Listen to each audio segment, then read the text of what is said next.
पुश्त खाक से बढ़कर नहीं हूँ मैं, लेकिन हवा के रहमो करम पर नहीं हूँ मैं।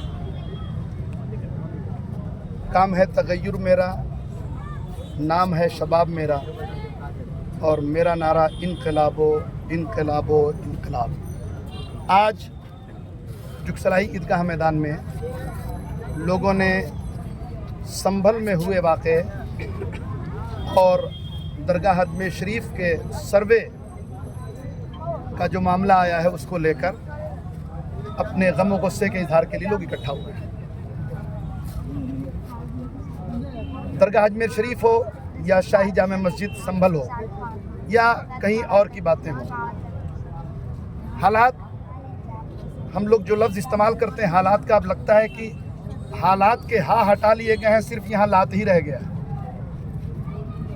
हालात के हा हट चुके हैं, अब लात ही लात है। अब वही है कि मजबूत जो है वो कमज़ोर को दबाने की कोशिशों में है। मजबूत कमज़ोर को दबाए, हमें दबाए समझ में आता है, लेकिन हमारी इबादत गाहों पर, हमारी दरगाहों पर अगर वो गलत निगाह उठाएगा तो ये कमज़ोर भी फिर अपने अंदर ताकत महसूस करेगा और पूरी ताकत के साथ उस जुल्म के ख़िलाफ़ खड़ा होगा। भारत की खूबसूरती को ख़त्म करने की कोशिश की जा रही है। वो अजमेर शरीफ जहां आज तक जितने भी भारत के पीएम हुए सब ने चादर भेजी, हमारे माननीय मोदी जी ने भी भेजी, लेकिन आज पता नहीं इनको क्या हो गया है। ये सिर्फ़ और सिर्फ वोट की राजनीति हो रही है।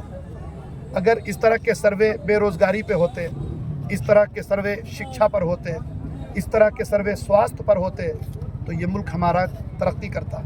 लेकिन स्वास्थ्य, बेरोज़गारी, शिक्षा, इस पर सर्वे नहीं होता। यहाँ सर्वे मस्जिदों पर हो रहा है, वो भी कल की बनी हुई मस्जिद नहीं, कई 100 साल पुरानी मस्जिदें। जबकि 1991 में जो एक कानून पारित हुआ था उसके मुताबिक यह है कि जो कुछ भी 1947 से है या उसके पहले से, उस पर कोई बातचीत नहीं होगी।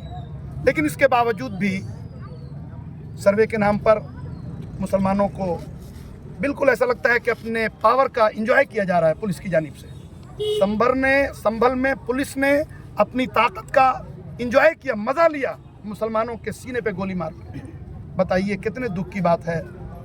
यहाँ पे मोदी जी और योगी जी तो शायद कम समझ पाएँ इस चीज़ को, क्योंकि इनके यहाँ तो औलाद नहीं है, लेकिन जितने भी औलाद वाले हैं वो मुस्लिम ही नहीं, हिंदू समाज के लोग हों, सिख समाज के लोग हों, जैन हो, बौद्धिस्ट हों, उनसे पूछिए कि अपनी औलाद को खोने की क्या तकलीफ़ होती है। उन माओं को नींद नहीं आ रही होगी।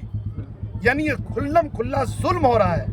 और याद रखिए कि जुल्म जब उभरता है तो फिर मिट भी जाता है।